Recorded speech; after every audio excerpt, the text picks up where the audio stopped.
towards understanding and improving these treatments. So the first, we'll start off with illustrating why cancer pain is so difficult to treat. And this is preaching to the choir here, but I do want to establish where neurosurgery will fit in. So if we think about a classic, sort of the most simple model of pain that Descartes proposed back in the 1600s, you can really boil down the experience of pain in three different components. There's some physical cause externally that gets projected in through the brain and through the nervous system, and then ultimately causes expression of pain and suffering and experience of pain. Now, it's very clear that this is a pretty simple model and doesn't explain many observations that pertain to pain. But it is a useful framework to keep in mind as we think about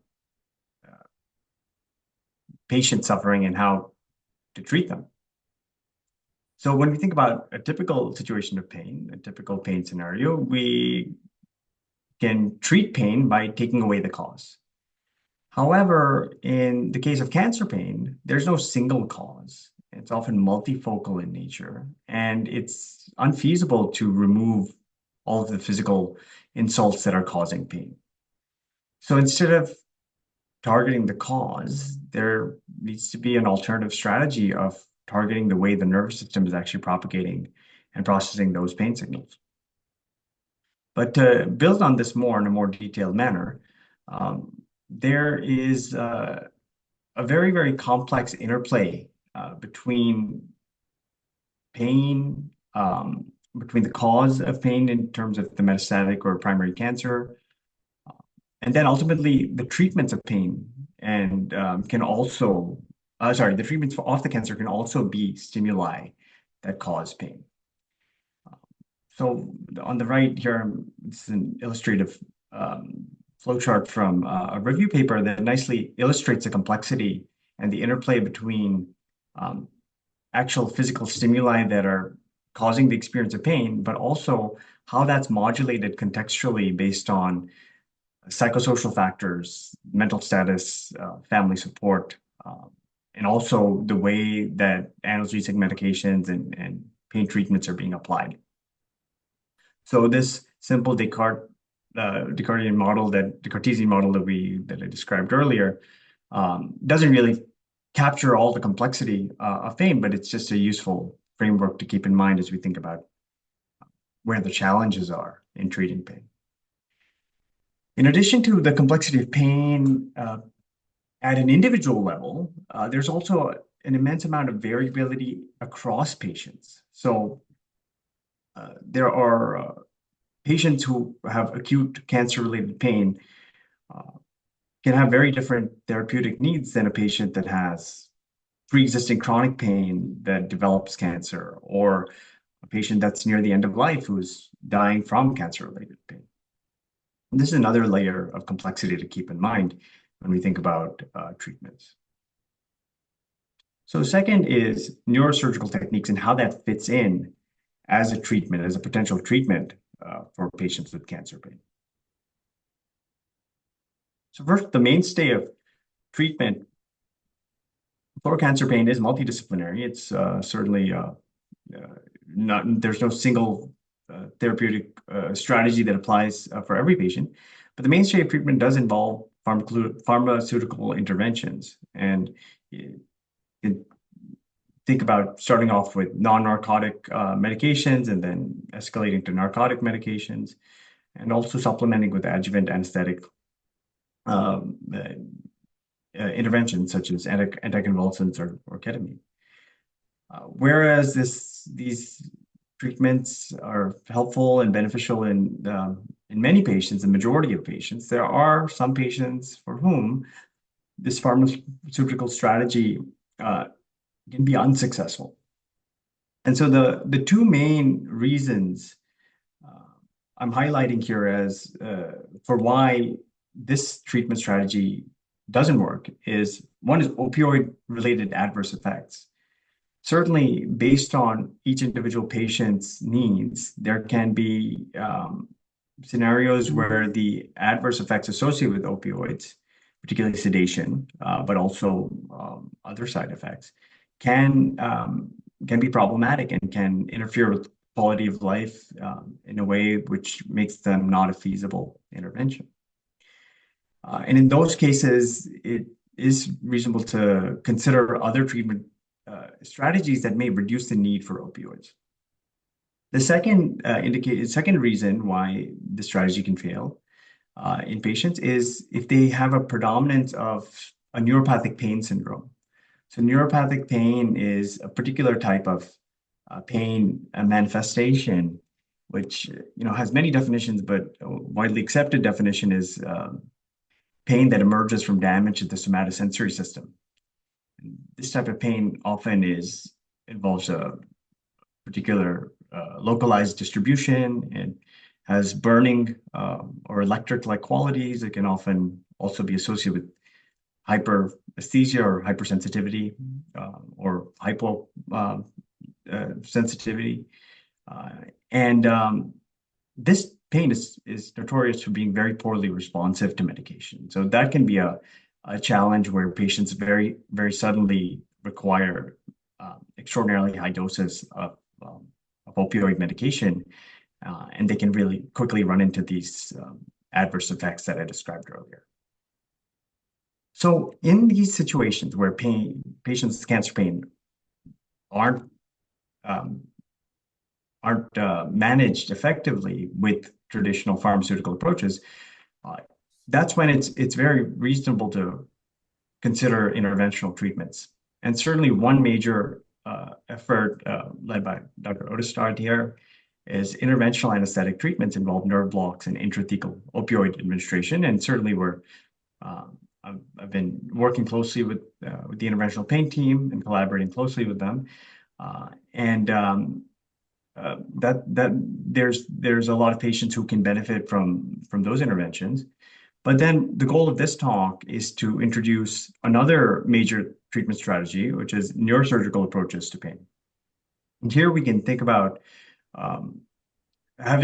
using surgical techniques to directly disrupt or modulate pain processing within the central nervous system in a way that is more specific than pharmaceutical interventions.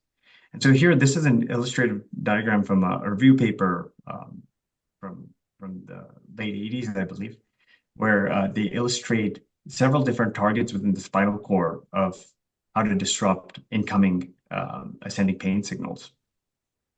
I'll talk about some of these techniques in more detail, but midline myelotomy is aimed at disrupting pain that's visceral in nature.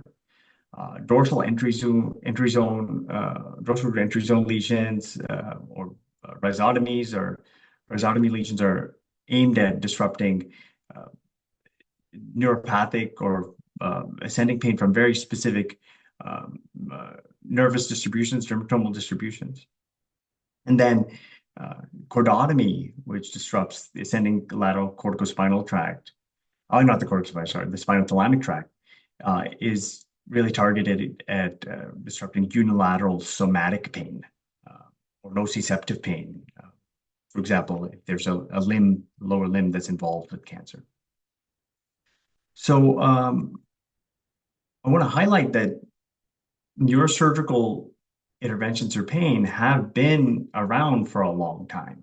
And this table illustrating various different sites of neurosurgical intervention or various single targets for neurosurgical intervention was illustrated in a New England Journal, prominent New England Journal review paper from 1985 by Foley. And they indicated very clearly that there's a common use in some institutions of neurosurgical interventions like cordotomy and myelotomy. However, that has certainly fallen out of favor in many institutions because these procedures are quite invasive and they require open surgery, and many patients, either from preference or from the ability to tolerate these interventions, prefer not to undergo invasive treatment. So what I want to illustrate here is a I want to tell you about some new technologies that have emerged in neurosurgery that enable us to perform these procedures in a far less invasive way than has been done in the past, and in many cases, much in a more safe manner as well. So first is in the case of cordotomy, there's a method of not being able to do a cordotomy in a percutaneous manner, where using CT guidance and a radiofrequency needle that's advanced through the C12 space, you can specifically target the spinothalamic ascending spinothalamic pathway within the cervical spinal cord, and with the patient being under minimally conscious sedation, can do awake testing to avoid adverse neurological side effects. And this is an illustration of a case from Dr. Vishwanathan's randomized controlled trial, where they, which I'll describe momentarily, where they illustrate a patient who had unilateral nociceptive pain from a limb that was involved with cancer, and they were able to they used this as a case of illustrating what they thought they believe is the ideal candidate for a percutaneous cordotomy, and that's patients with unilateral nociceptive pain below the shoulder level who have greater than 3 months of life expectancy. And in this clinical trial, this was a pilot study, so it's not a large-scale clinical trial, but it was a randomized study where they allocated 7 patients to undergo cordotomy and 9 patients to undergo standard palliative care without an intervention. And they enabled crossover after 1 week. And they found that there was a decrease in pain, a decrease in pain ratings as measured by the worst pain rating on the brief pain inventory on day 7 compared to baseline for patients that underwent the cordotomy, but not for the patients that underwent standard therapy. This is a small study, but it does seem to quantify and demonstrate in a deliberate manner, in a principled manner, that this intervention was effective. There's also some long-term data when they pooled patients that underwent cordotomy, so that's including both the interventional group and the crossover group, that this decrease in pain was persisted in many cases, certainly at least up to 1 month. The other,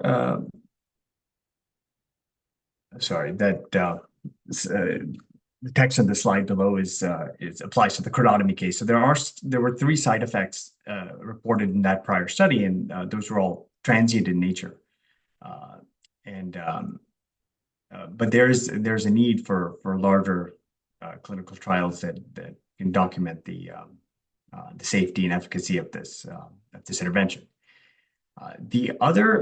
Another contemporary approach I want to tell you about is a cingulotomy, and this is again a procedure that's been around for a long time. But here the goal is to not disconnect the spinothalamic transmission of pain from the outside world up to the brain, but rather disrupt the brain circuits that are involved in the experience of suffering. Now, there's a lot we're still learning about how this intervention works and the patients that can benefit from it. But here, the idea is that for patients who don't have a localized focus of pain, but rather have bilateral diffuse pain, which is difficult to disconnect, there's a way to diminish the experience of suffering by disrupting the final common output, if you will, of pain transmission. And this is a general treatment algorithm from the group that published this paper in Israel, and this is also common at many institutions here, where if patients have focal unilateral pain and are refractory to standard treatments can consider disconnection procedures, which involve trying to separate out the physical cause from the experience of pain, from the basically prevent the spinal cord from being able to transmit pain from the outside world into the central pain networks. And that can involve cordotomy, like I described, but also trigeminal nucleotomy or tractotomy. And then for patients who have diffuse pain, which can't be localized to a specific target to disconnect, there you can consider cingulotomy, which has the advantage of not of being a generally applicable treatment. But certainly, one thing to consider that I meant to mention on the last slide is with cingulotomy, there can be some blunting of affect that has been reported. Again, there's a need for higher quality data that can speak to exactly what this involves. But in certain patients where there are no other options for treating their pain and suffering, this is a treatment that can be considered. And more recently, there's been an emergence of technology that allows us to make lesions within the brain without making an incision or physically applying any sort of device into the brain parenchyma. And this technology is it's called MR-guided focused ultrasound. And this technology has really changed how we take care of patients with movement disorders. So let me tell you a little bit about the technology first, and then I'll tell you how it's being used in the treatment of pain, and neuropathic pain, and a case that we've done here. So focused ultrasound for essential tremor builds on a long history of work that has shown that ablating the particular subregion of the thalamus can disrupt tremor. Essentially, it prevents abnormal rhythms from being incorporated into the motor plan. That's the general idea or the theory behind it. But it's a very remarkable treatment. So what I'm showing on the left side is an illustration of the technology. So the way it works is patients are placed in an MRI scanner and they have ultrasound transducers all around their cranium, which focus energy to a specific spot in the brain. So that way, not the entire brain is not getting heated up, but just one specific region. And this is very precise, on the order of millimeters. So it's akin to shining, using a magnifying glass to focus the sun on a very specific spot. So, and what I'm showing you in the middle panel is a lesion. The small white circle that you see next to the third ventricle is the lesion that's generated from this treatment, which is a very specific micro lesion within the thalamus here. And on the right side, what I'm showing you is what happened to the patient's tremor over the course of the treatment. So up top, I'm illustrating what the patient was attempting when the patient was attempting to draw a spiral, where they were having so much tremor that they were unable to put pen to paper. But as we did the procedure and as thermal energy accumulated in this one region, the tremor got less and less severe up to such that by the end of the procedure, for a matter of hour and a half, their tremor was functionally gone. And so this is many people really find this procedure to be compelling because it's such a clear mapping between structure and function. And we don't have that for pain, but that's what we're looking for. And there's some promising evidence coming out of Switzerland, which is targeting a specific area within the thalamus known as the central lateral nucleus of the thalamus as one component of the central pain network, such that it is necessary for the transmission or the representation of chronic neuropathic pain. What I'm illustrating here is some data, which is some of the highest quality data we have on this procedure, but certainly we still need more. But this is a retrospective case review of 55 consecutive patients that were treated with who had treatment-resistant neuropathic pain. So this is not cancer pain specifically, but these patients include patients with spinal cord injury, facial pain, post-stroke pain, brachial plexus avulsion. Big advantage of this treatment is it is very minimally invasive. It does not involve any skin incision, does not involve any physical penetration of brain tissue. So patients who are immunosuppressed or patients who are on anticoagulation or have thrombocytopenia, as is often the case with patients that are on chemotherapy, are candidates. They didn't report in these patients any bleeding or infectious complications. And it's really remarkable, given that they're making bilateral thalamic lesions, that they only had one neurological side effect, which was a lip numbness in one patient who had some complicated anatomy, as they describe it. So it is very safe based on these data. And it seems to have variable efficacy in its ability to treat neuropathic pain. About 50% of patients experience some pain relief at 1 year follow-up in this series. So that's certainly where this procedure needs to improve. We're working on, as a community, trying to figure out the extent to which this variability in treatment has to do with variability in patient pathophysiology or variability in target selection or the actual application of the thermal energy. But this is certainly a promising direction, and I think an intervention that may benefit many patients who are suffering with neuropathic pain without and not responding to pharmaceutical interventions. So I want to tell you briefly about a patient that we were able to take care of here in collaboration with many members on your team who was a 44-year-old male who has stage 4 lymphoma with extensive metastatic thoracic cancer in the thoracic spine. And he had very, very severe cancer-related neuropathic pain. He was describing this scalding, burning pain over his ribs. And we got approval from Stanford Innovative Care to perform a bilateral focused ultrasound thalamotomy to treat the neuropathic component of his pain. And we're still unpacking his case, and there's a lot of confounding factors, including radiation treatment that the patient got the subsequent week.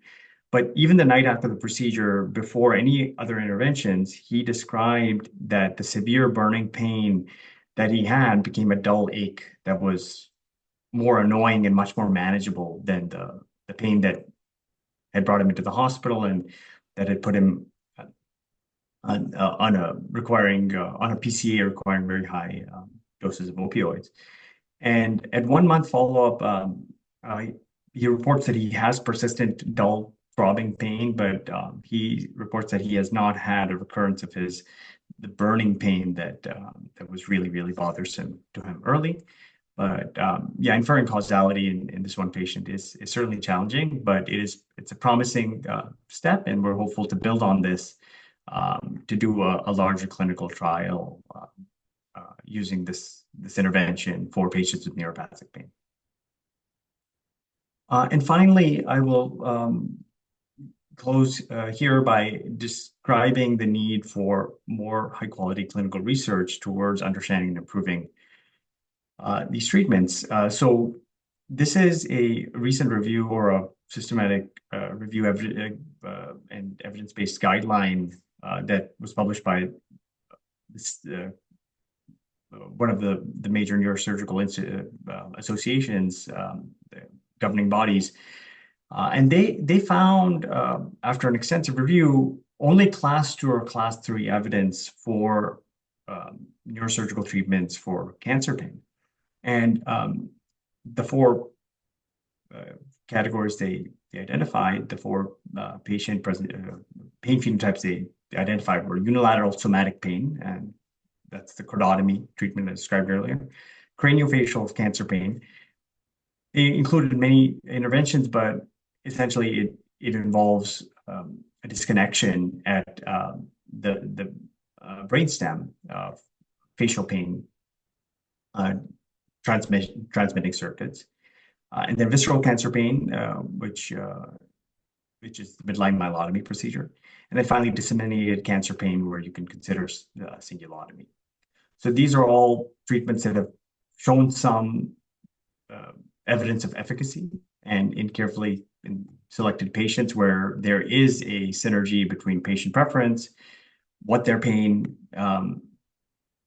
is manifesting as, and the availability of these treatments. These are things we can do now. But beyond that, there's this emergence of focused ultrasound that I really feel may have a role in treating many patients who are not good candidates for more invasive procedures or open surgical procedures.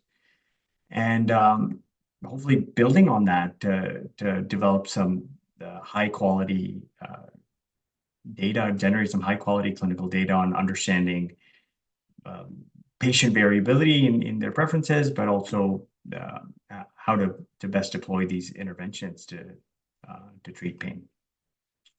And that's all I have. These are my references. Thank you again for having me here. I appreciate the opportunity to speak with you all, and I look forward to collaborating together and taking care of these patients.